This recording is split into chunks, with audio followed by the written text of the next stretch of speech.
Hello అందరికీ నమస్తే. Welcome to cooking జిందగీ. ఇవాళ మనం సింపుల్గా పొటాటో కర్రీ ఎలా చేయాలో చూద్దాము. పేరులోనే ఉందిగా సింపుల్ అని. అవును, ఇది చాలా సింపుల్ అండ్ ఈజీ రెసిపీ. మీరు ఈ వీడియో ఎండ్ వరకు చూస్తే పొటాటో కర్రీ ఏ కాంబినేషన్తో తింటే ఇంకా రుచిగా ఉంటుందని నేను చెప్తాను.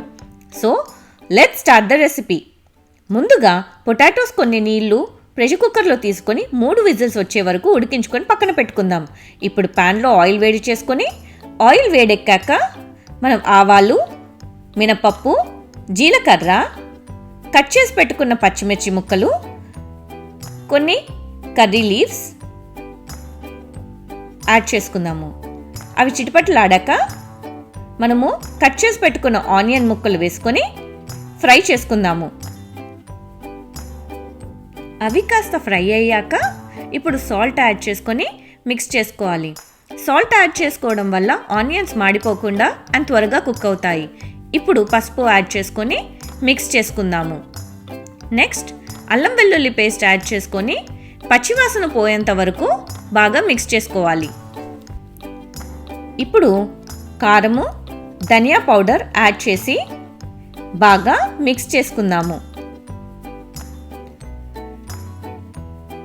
నెక్స్ట్ మనం ఉడికించుకొని పక్కన పెట్టుకున్న బంగాళదుంప ముక్కలను పొట్టు తీసి బాగా మెదుపుకొని వాటిని కూడా మనము ఆనియన్స్ ఫ్రై చేసుకున్న మిశ్రమంలో యాడ్ చేసుకుందాము.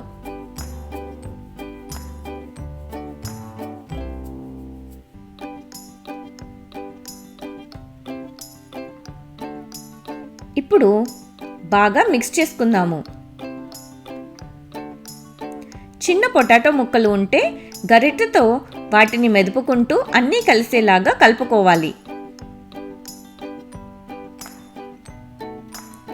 ఇప్పుడు సాల్ట్ చెక్ చేసుకొని మీ టేస్ట్కి తగ్గట్లు సాల్ట్ అడ్జస్ట్ చేసుకోండి. సాల్ట్ బాగా కలిసేలాగా కలుపుకోవాలి.